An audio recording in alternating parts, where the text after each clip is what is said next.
Mulubinaka everyone. I hope everyone has a mask or has made a capable substitute. Importantly, I hope you're wearing it every time you leave your house. In a taxi, on a bus, in the supermarket. If you're not at home, please wear a mask. I want to thank all those who have adopted this life-saving habit. Please help us encourage everyone to follow your example. Not only wear a mask, but do it properly, with your mouth and nose fully covered. So essentially, when you're putting on your mask or when you're taking off your mask, we ask that after you have sanitized your hands, you just hold the edge on the side over here. Don't hold it in front. You take it off like that. And then when you put it back on, put it on like so. And you just press the wire in the top. That's it. So that when you're looking at it, the mask should actually cover your face quite nicely along the nostril. Now, just for the purpose of this press conference, I need to take off my mask in order for me to express myself more clearly as regards to what I'm going to say today. I came into this room with a mask on today. Now that I'm properly physically distanced from everyone, I have removed the mask so that I can be understood clearly by the public. We asked everyone in this room to have a Care Fiji app downloaded on their phone and to make sure that it's switched on. Once I'm done speaking, my mask will go right back on so that I can protect myself, my loved ones, and my country. This virus, it can travel through the air and through tiny droplets from person to person within close distance. The more Fijians wear masks and wear them properly and adhere to the physical distancing, the better chance we have of becoming COVID contained again. I want to begin by clarifying some of the restrictions that we announced yesterday. High-risk businesses have been closed throughout Viti Levu, including in Nandi and the Lotoka containment area.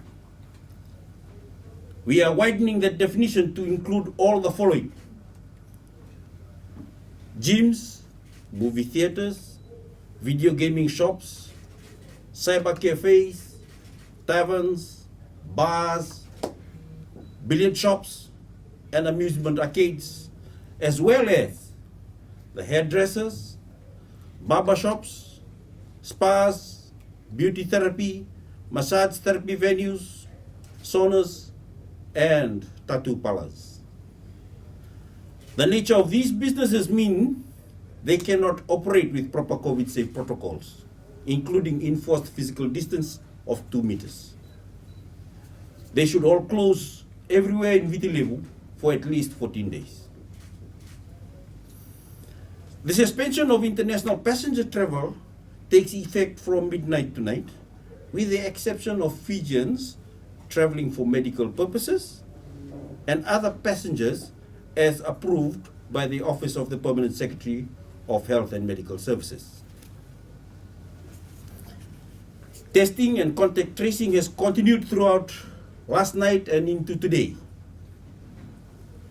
And I want everyone to know from the very start of this conference, press conference, we have not identified any new cluster of cases in the community. We are still with the same cluster. I need to emphasize that point.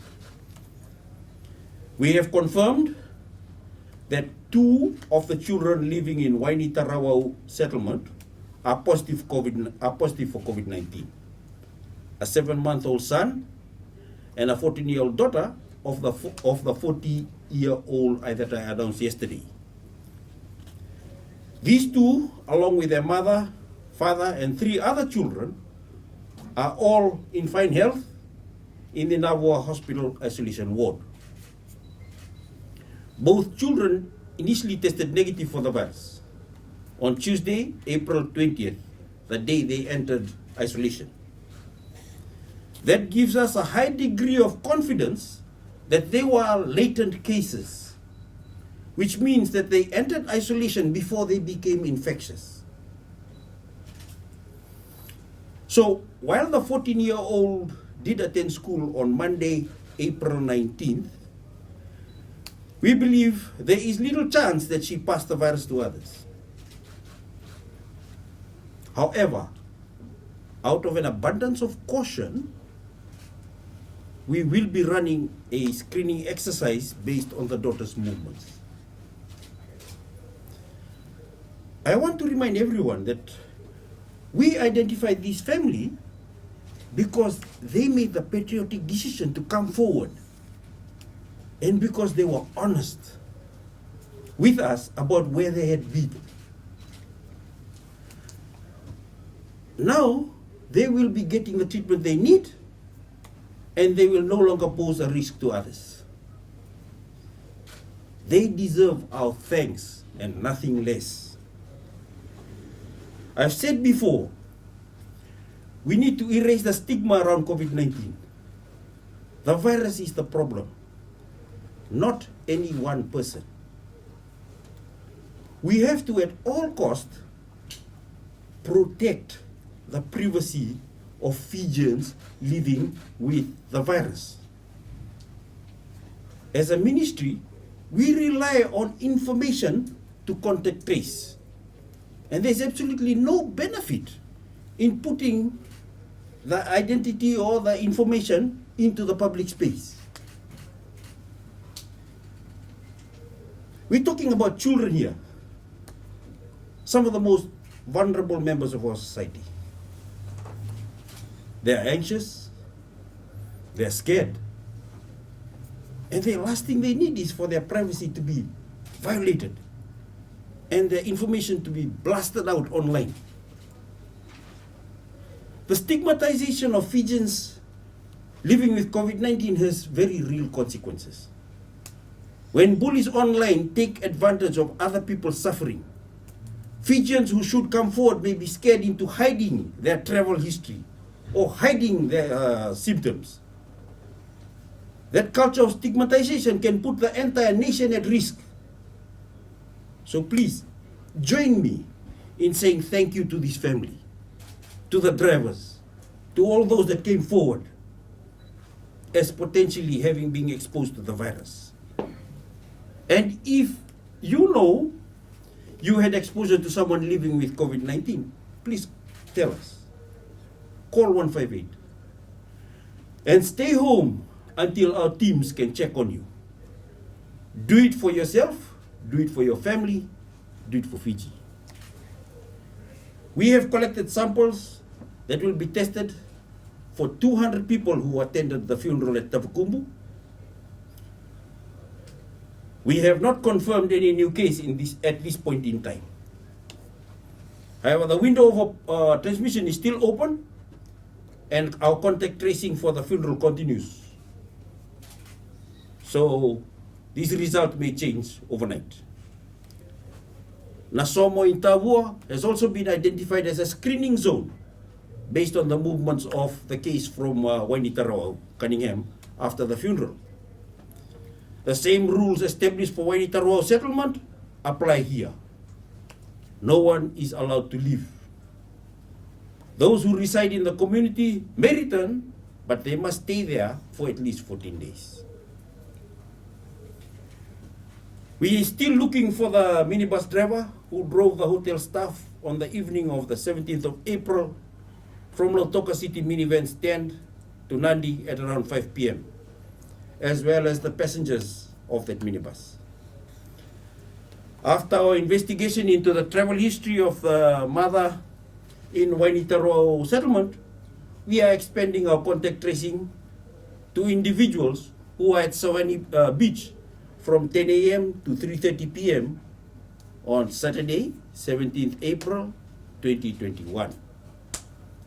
If you are at Sawani Beach during that period, please call 158 right away. Stay home until the ministry can check on you. We also have 6 new border quarantine cases. One is a 38-year-old gentleman who arrived from Malaysia on the 8th of April. The other 5 are members of a family that arrived earlier from Philippines. 2 of those members of the same traveling family had tested positive during entry testing, and this was already announced on April 17th. All these individuals tested negative on arrival. They did not test positive until the very end of the quarantine period. This is compatible with what the science tells us, that this virus can take up to 14 days to present itself, which is why we use the 2-week time frame as our containment window. In total, there are 19 active cases of COVID-19 in Fiji. That is the highest number of active cases that Fiji has ever registered. 14 of these cases are at the border, and 5 are what we call locally transmitted cases. I just need to be very clear, they are locally transmitted. That means we know how they got the virus. Community transmission is when the case is present and we don't know how the person got the virus. Here we know how they got the virus, so we can track and we can contain. Around the world, these sorts of increases can signal an exponential rise on the horizon. While most of our cases are at the border and the rest are securely in isolation wards, we still have to be prepared for that possibility. Our testing lab is running 24/7, and we have substantial quarantine and isolation capacity available that is currently being expanded as a precaution. I hope to see our own precautionary steps shared more widely, particularly in the media. Last year, the media, for most part, were our ally in the COVID-19 containment strategy. We saw fact-based reporting that helped get Fijians good information. And it was a big reason why we succeeded in containing our outbreak. But unfortunately, we've seen a troubling shift towards sensationalization from some of the outlets. We've seen reporters stalking our health officials, following them into high-risk areas. And the worst thing is that they rush to publish half-baked stories with zero context from official sources. Yesterday, Fiji TV and Fiji Times trailed our health officials and members of our discipline forces into what would later be established as a screening zone. Before we could make the medical assessment that would close off the area, these reporters were in the soon-to-be screening zone, speaking with people on camera, filming people's homes. These reporters not only put themselves at risk due to this highly transmissible virus, that means that their families and the country at large could be put at risk as well. What these reporters have done was wrong. Morally and ethically, it was wrong. From a public health perspective, it was wrong. And it interfered with the good work that the ministry is currently doing. Folks, this isn't reality TV. We're dealing with an outbreak of a very deadly virus. Anyone who spends their time shoving cameras, recorders, and mics in the faces of potential COVID patients could end up becoming a COVID patient themselves. And by doing that, you put more strain on the Ministry of Health. We give these updates every day. We are transparent with every action we're taking. So I'm asking, please respect the work we are doing.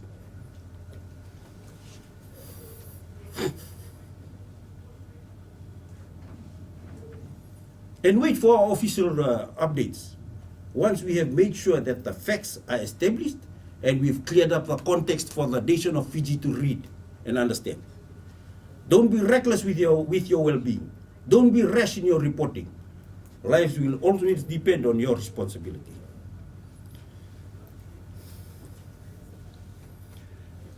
Ladies and gentlemen, a shipment of 26,000 doses of COVID-19 AstraZeneca vaccines is in the country. We have amended our deployment schedule in light of the current health restrictions. So starting from tomorrow, individuals will be called to come forward on a set timetable to reduce crowding at the administration sites. Our main focus is in Nandi due to its close proximity to the airport and quarantine facilities. We will be calling Fijians living with underlying health conditions that increase their risk of severe disease if they get COVID-19, as well as those working in high-risk professions, including retailers, hotel staff, drivers of taxis, minibuses, and buses. Members of the media in Suva and in the West, as well as parliamentarians and parliamentary staff, will also be called to come forward and be vaccinated. With these vaccines made available to these groups, the ministry's advice will soon be that media conferences in confined spaces such as this one here, as well as in parliamentary sessions, will only be open to partially or fully vaccinated individuals. I want to end by applauding the businesses that are opening today with proper COVID-19 safe protocols in place. Staff are masked, physical distance is being maintained, and all employees and customers are urged to download the Care Fiji app, switch it on. Care Fiji has been downloaded more than 148,000 times as of today. But we need more. We need everyone who has the app to keep it turned on. It will speed up contact tracing. It will save lives.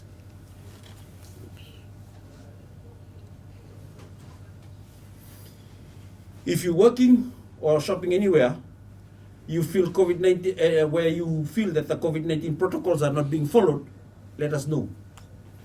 You can report your concern to Fiji Competition and Consumer Commission over email at helpdesk@fccc.gov.fj. Thank you to all those Fijians who are doing their utmost to aid my teams in containing the spread of this virus. Also say thank you to the businesses who lent the ministry vehicles and drivers to speed up our contact tracing. It is in the best interest of every business in Fiji that we contain this outbreak quickly. And we look forward to their cooperation and whatever support they can offer. We also like to thank those who are sharing our advice on your social media pages to spread our messages across the country, especially our friends in the Fiji tourism industry. We cannot say how long it will take to defeat this virus, but the sooner we embrace the role that we must play in stopping the spread, the sooner we will all adhere to good habits like mask wearing and good hand hygiene, physical distancing, and the more time we all spend at home, the sooner Fiji will triumph over this virus once again. Do your part. I can assure you, every doctor, nurse, lab technician, and member of our discipline force will be also doing theirs. Thank you. Thank you very much, Dr. Fong. Now, could I just, at this point, ask Dr. Alisa just to go over some of our testing numbers before we take any questions? Thank you.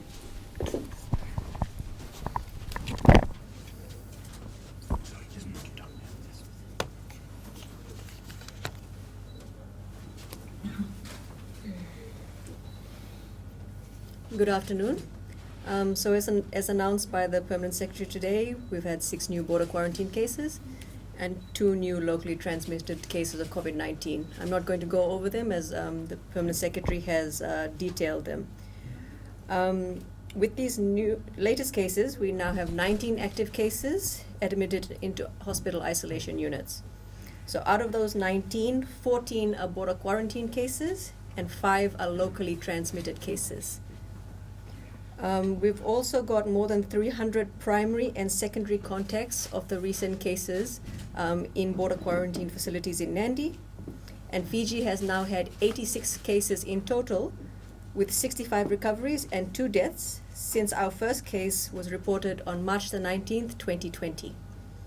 63 of these cases now have been international travel associated cases detected in border quarantine.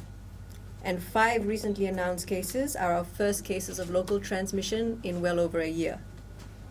We've done a total of 44,481 COVID-19 laboratory tests, with a daily average of 394 tests per day over the last 7 days, and a weekly average of 1,892 tests per day over the last 2 weeks, per week over the last 2 weeks.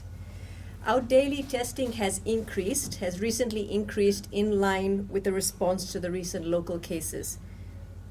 Yesterday alone, we conducted 994 tests.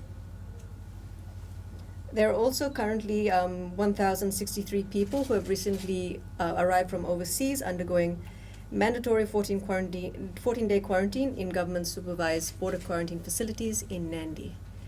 So that is just an update on our sum up of our cases and our testing. I'd like to say a little bit more about what Dr. Fong said about masks. As you notice, we all walked into the room with our mask on. We've been keeping our mask on all day while working. When we came up to the podium, we've removed our masks just so that we can communicate well with all of you. You'll notice to my left our sign language interpreter. She's not wearing a mask because in order to do her job, you need to see her face. So what I'm trying to say is that a lot of common sense needs to come into play when you're wearing a mask. We're telling you, whenever you leave your home, please wear your mask. Keep your mask with you. There are certain situations where you won't be able to physically distance yourself. For example, in a crowded bus, at the super bus stand. That is especially when you need to be wearing your mask. Please, we need to do this for all of us, for yourselves, for your family, for all of Fiji. And also, if the locations that have been announced today, if you traveled in a minibus on Saturday afternoon between Lotoka and Nandi, and you haven't been contacted by the Ministry of Health and Medical Services, please come forward. If you're at Saweni Beach between 10 a.m. and 3:30 p.m. on Saturday, please come forward.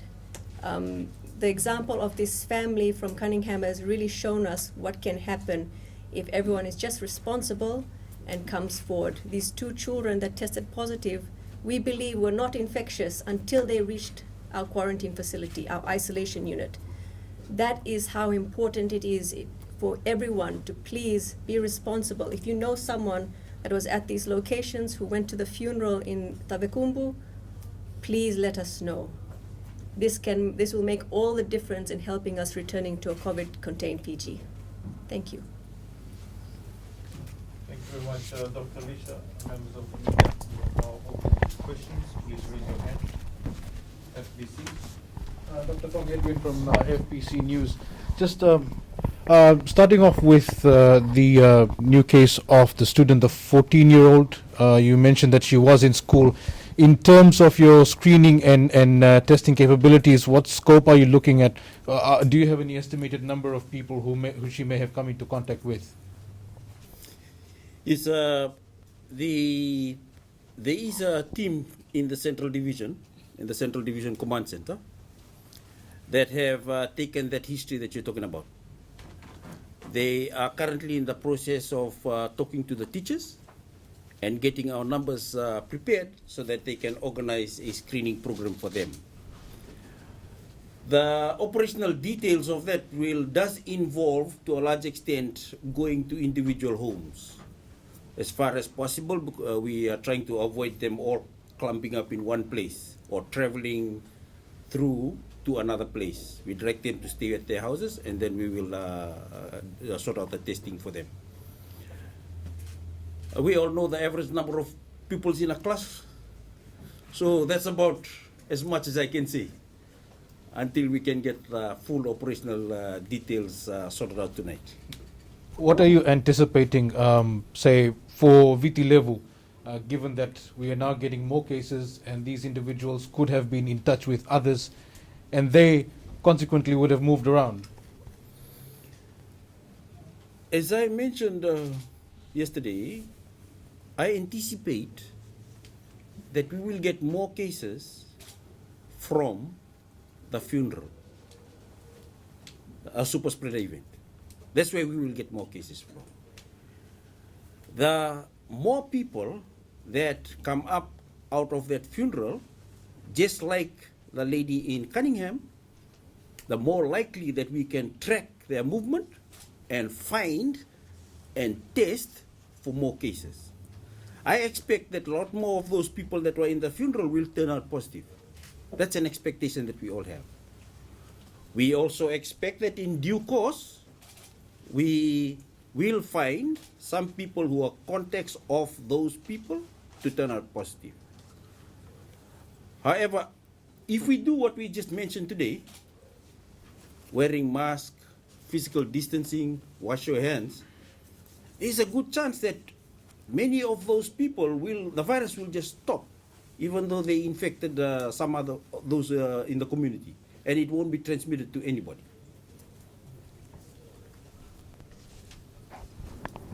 Dr. Fong, Eva from Fiji Village and Legend FM News. Just there's an email widely circulated, which is from the principal to the teachers of the school. We believe that year 9 student have come from. You've stated that protecting the privacy of those who have COVID-19 is paramount. Firstly, the identity of the student is revealed in this email. Secondly, there's victimization of the student in this email. Just what actions will be taken, and what is your message out there to? I had already part of the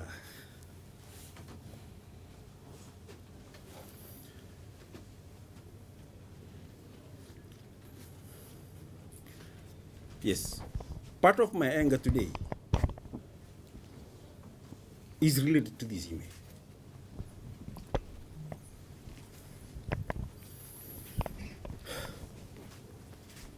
Because I can imagine this girl, she's 14 years old. I have had, my sisters all went through, they were 14 years old at one time. I have some of my sister's children who will become 14 very soon. And I find this quite painful.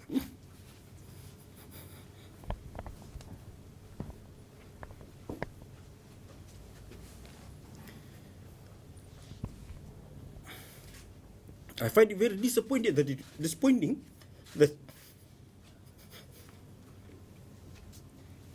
it's been circulated like this. I really find it disappointing. I really wish that people had more sense, that we would be a little bit more caring, that we would at least demonstrate love for everybody and not be this stupid. So my message is that this is very disappointing, utterly disappointing. My message is, if any of you have received this, please don't share it anymore. Okay? My message is that this, as far as I can see, it looked like it was a private message. That was somebody decided to take a shot and spread it around. We need to we all need to have a little bit more sense these days. Maybe emails like this, we need to be careful. Don't put any names because of the risk of these particular things being shared. We need to be more sensitive. I mean, that email did not really have to have the name of the individual, didn't it? It could easily have just said that we have a situation in the school and that we needed to screen the teachers with it. It could easily have been done that way. Thank you, Dr. Fong. Can you just give the question to Fiji Times, please? Fiji Times. Yeah, speak up, please. Dr. Fong Littia from the Fiji Times. I just have a question. This is for hotel workers and RFMF officers that are looking after those Fijians and others that are kept in these quarantine facilities. And that is, what sort of health checks do we have in place for these guys before they go home? Are they kept in a confinement area, apart from the PPE where they have on, and the jabs? Are there other health measures that they have to go through before they actually go home? For instance, for this maid that's been tested positive. There is, as I said, there is always a protocol that we have in place for exits from quarantine. All our exits go through a risk assessment process, and the measures that we take is according to the risk that we see. In this particular case, that the particular maid that you mentioned, the risk assessment information did not include the contact that she made with the soldier, in which case she would have gone through the 14-day quarantine as per our normal protocol. Many of these maids, when they work in that hotel, they usually walk in. After the room is decontaminated, they walk in, they prepare the room, then they walk out. Well before any passengers is walking in and out. Well without contact with any of the staff that are supposed to be manning those passengers. That's been our protocol, and we've held solid for 1 whole year. To us, as I mentioned before, the standards of the protocol was breached. There's nothing wrong with the protocol. It's just that the standards were breached. And that's the issue that we have to deal with. But before we deal with that, we want to deal with the consequences first. We deal with the consequences, and then we'll get back to this problem again. Can you give it to my TV, please? Dr. James, you did say that you're expecting more cases, more positive cases. Do we have the capacity, the facility isolation facilities to cater for more positive cases if they do arise? I'll take that one. So, as Dr. Fong mentioned, we are expecting more positive cases, and a reason is, he mentioned in his speech, is about that 14-day incubation period. We know that we've tested the first 69 contacts of the first cases, and plus 300 plus secondary contacts, and they were negative the first time around. But we know the virus can take up to 14 days before it shows up on a test, or it even causes symptoms. So this is why we do feel like there will be more cases coming up. As you know, we've got the current isolation facilities we're using are the Lotoko Hospital, and now we've opened up Navo Hospital as well. If we go beyond that, we have contingency plans for opening up other centers for isolation as well as quarantine of contacts. Part of the reason why, as Dr. Fong mentioned, we have paused international passenger travel is also to free up space within our border quarantine hotels, facilities, for this increasing capacity for isolation and quarantine. Thank you. Dr. Alicia, Dr. Fong, how many more people do you expect to fly in before the midnight cutoff sets in for international flights? At the moment, I don't have the fixed numbers, but I do know I'm aware of 94 persons that will be coming in. That much I'm aware of. There may be some travel but those are travels that are essential or that we consider essential, and they'll be vetted by my office. Doc, you've mentioned that everybody should be wearing a mask, but we've observed today, especially in the city, that there is a lot of people still out in the streets. They're not wearing masks, and they're not practicing social distancing. You indicated yesterday that you would not hesitate to take severe action, closing down towns and cities. Given that there's been a lack of response, a lot of people did stay home. It wasn't as crowded, but those who were in town didn't have masks. So are you actively considering your next step? Actually, the perception you have is not the same as our perception. We feel that based on some of the conversations that we've had with various retailers, that many of them are in the process of getting this going. Remember that nobody can plan for an outbreak. An outbreak will occur all of a sudden. We need to give time for people to sort themselves out. And I must admit, I don't want to come across as being overly draconian in the way that we are trying to apply these rules. I want people to absorb the rule, know why it needs to happen, and then apply it. I feel that if we become overly draconian, then we can end up filling up our courthouse and our jail, but the message will not get through. The only message that will get through is that everybody is in jail, that's all. Okay, so we do need, there is a process of education that will have to happen. And if the good people amongst us can lead by example, those who are reluctant will surely follow.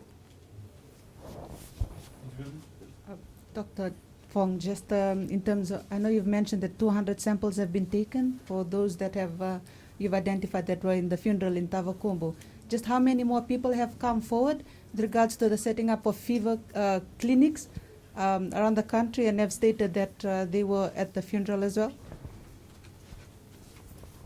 Yeah, I mentioned yesterday, the only data we have at the moment is that 500 food packs were given out at the funeral.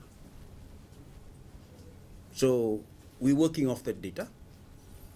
We're hoping that there will be many people who will, from that funeral, who will just go up to the screening clinics, to our screening clinics. When they are asked the history of their contact points, they will say, yes, I was amongst those who were at Tavakumbu in that funeral service. And the threshold, usually if you say that, the threshold for swabbing you will just drop. Okay?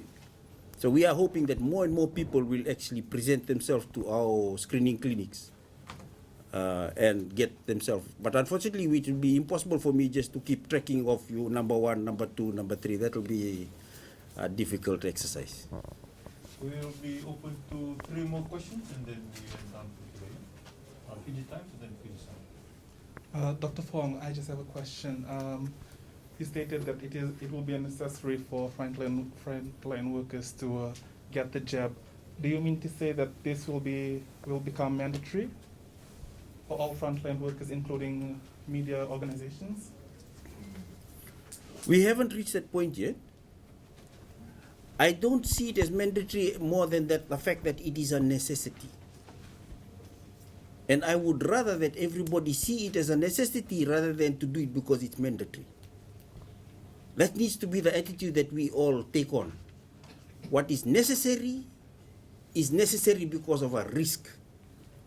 When we do this thing, we do it to save your life, the life of your loved ones, and that of the country. That's it. I really do hope that at no point in time do we have to go and legislate that it is mandatory. Dr. Fong, sorry, Tali from the Fiji Sun. We received a concern that a woman was turned away at the supermarket. When she was logging in her details, she wrote that she was from Cunningham, and she wasn't allowed to enter and do her shopping. Can you just clarify to business owners, supermarket owners, on this? And some have also turned away people because they did not have smartphones or the app. If you can just clarify for the business owners. As I said, the trying to get our COVID safe measures in all those business places will be a gradual process that we will go through. There will be many teething problems. Some people may apply the rules too stringently, others may be too loosely. But rather than focus only on that particular event, I'd like to focus on the idea that as a general rule, we are all finding our space in these difficult times. I can't expect everybody to get it right the first time. So maybe some of the businesses are overly zealous. If they're overly zealous, we will ask them to move down a bit. But the point that we were trying to make is that there is a set of COVID-safe measures that we want to be part and parcel of the business world. Anytime you enter a business space, these measures should be in place. We're open to 2 more questions.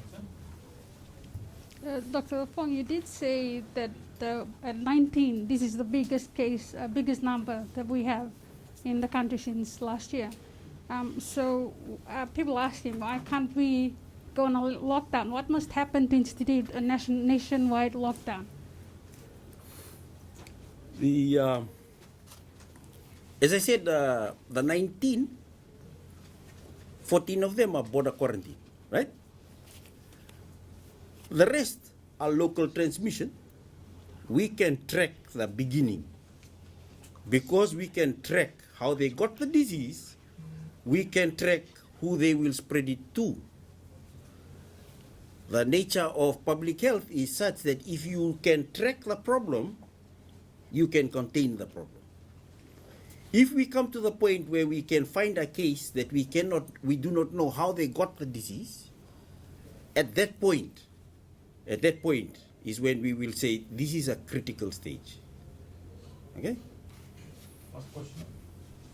Sorry, Dr. Fong, would you be able to give us just an update on Waitoka village in Tailevu?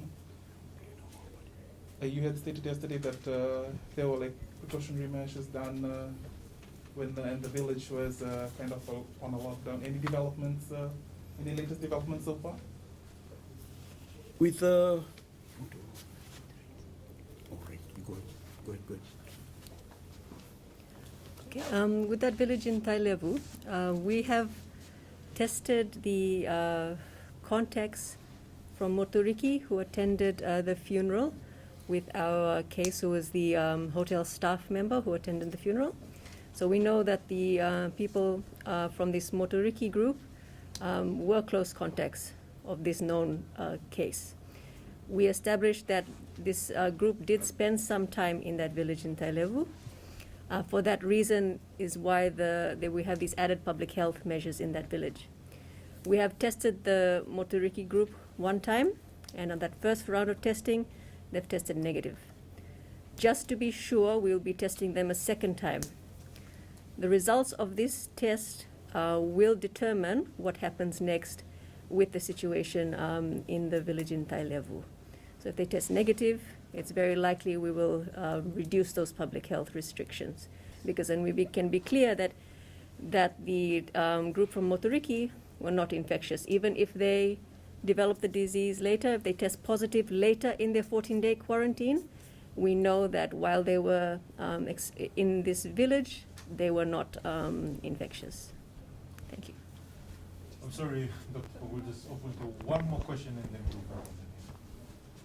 So, given the need to curb the misinformation and the rumors that make the rounds before the daily updates, is the ministry considering making at least 2 briefings a day, at least to ensure that the right information is put out? See, the program starts like this. We do a lot of screening during the day. We receive all the samples towards the end of the day. Now, our hardworking staff at Fiji CDC, they stay up all night.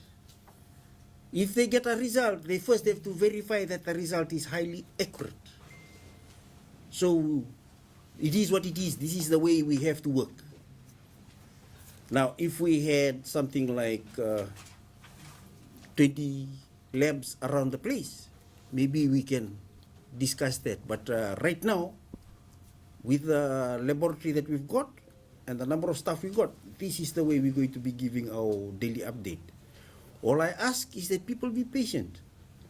Wait for the right news. Wait for us to put that into context, then report it.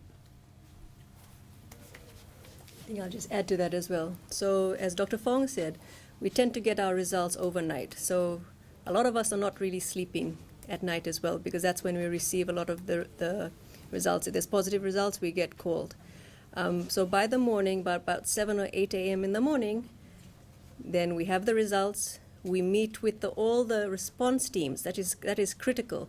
We meet with all the response teams at about 9 a.m. or 9:30 to decide what to do with those results. And that's important. So that's when you see a lot of activity happening. You may see the teams going out into the field because we decided what to do. The teams are out there. All of this information needs to be gathered, and we need to make sure it's accurate before we release it to the public. We can't just spend the whole day coming out and telling you every single bit of new news before we can even verify it. And you'll notice in other countries as well, usually there's daily briefings for that reason, because we can't really spend all of our time out here talking to you when we need to be with the teams as well, as much as possible, trying to help them, direct what's happening on the ground. Thank you.